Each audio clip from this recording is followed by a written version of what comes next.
Welcome back, everybody, to the deep dive. We've got a really interesting one to dig into today. Yeah, should be fun. Yeah. So one of you, our listeners, sent in this question, and it's a good one. I was intrigued. Yeah. Is WWE a version of Roman gladiators? Yeah. At first, I was like, okay. But then I started thinking about it. Yeah, it's more than meets the eye. Right. Like, both are spectacles, right?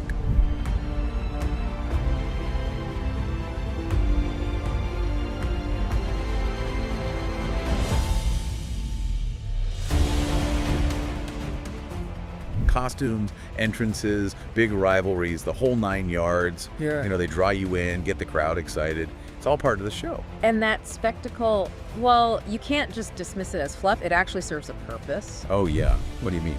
Well, think about ancient Rome.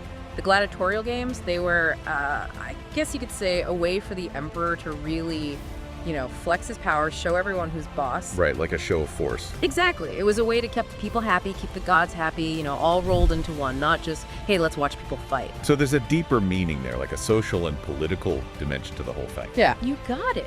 And it's interesting, you see some parallels to pro wrestling today. I mean, wrestlers often become like these larger-than-life figures. Oh, yeah. They represent certain values or ideals, kind of like modern-day gladiators in a way.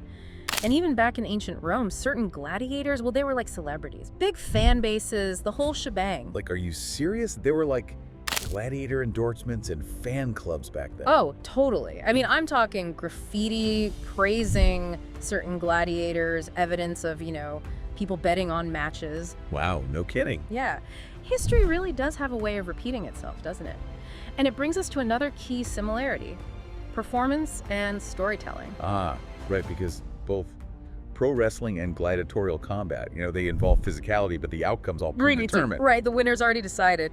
But the story, the journey, that's what captivates the audience, and that takes skill. Oh, yeah, for sure. I mean, you've got these incredibly talented performers playing their roles, building the drama, keeping you on the edge of your seat. It's all about the execution. Exactly. And they train rigorously, too, just like athletes. Not just fighting skills, but how to captivate the audience.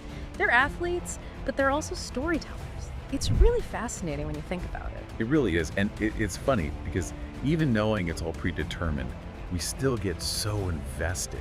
Absolutely. Why do we do that? Well, think about it. We're humans. We love stories, especially stories with conflict, with heroes and villains, those classic themes. And both pro wrestling and gladiatorial combat, they tap right into that. They give us those narratives that, we crave. The good guy, the bad guy, the underdog, we can't help but get drawn in. It's primal, I'd never really thought about it like that before, but it makes a lot of sense. Right. And then there's the skill of the performers, a wrestler pulling off a crazy move, or a gladiator with his, sword and shield. The precision is amazing. Even knowing it's choreographed, you're still impressed. They're drawing us into this world of fantasy, a way to escape, even just for a little while. Yeah, that escape is a big part of it, I think. It's like watching a movie or reading a book. You get lost in the story. Of course, we can't talk about this without addressing the elephant in the room, the violence. Right. I mean, both pro wrestling and gladiatorial combat, they're physical, there's risk involved, but the stakes, well, they were a lot higher back in ancient Rome. Oh, absolutely. Gladiatorial combat was brutal, often a fight to the death. Pro wrestling, though, it prioritizes safety, even if it doesn't always look like it. There are rules, precautions, they're trained to make it look impactful, but minimize actual harm. Right, and there's a lot of debate about, whether even with those precautions, is it glorifying violence? It's a valid point, I think. Absolutely a valid point, and it's a conversation we should be having. I think it's important to recognize that pro wrestling, just like anything else in entertainment, reflects the values and anxieties of society. It holds a mirror up to us, in a way. Exactly. And the way it portrays violence, well, it can be a starting point for, having bigger discussions about how we view aggression and conflict in our own lives. It makes you think. So we've covered a lot of ground here. The spectacle, the storytelling, the athleticism, and the violence. But we also have to talk about the social roles that these forms of entertainment have played. They both really tap into ideas about masculinity, heroism, and villainy, don't they? You hit the nail on the head, and the comparison is fascinating. So in ancient Rome, gladiators, they were often slaves or prisoners of war. Wow, that's heavy. It was a tough life. They were fighting for freedom, sometimes even just to survive. And their social status, well, It was complicated. People admired their strength and courage, but Yeah. they were also seen as, expendable. Pawns in a bigger game. Gladiatorial combat could be used for political purposes too. Emperors could use it to, gain popularity with the people or to distract them from other problems. It makes you think about how entertainment can be used for all sorts of reasons, some not so great. Yeah, it can be a powerful tool.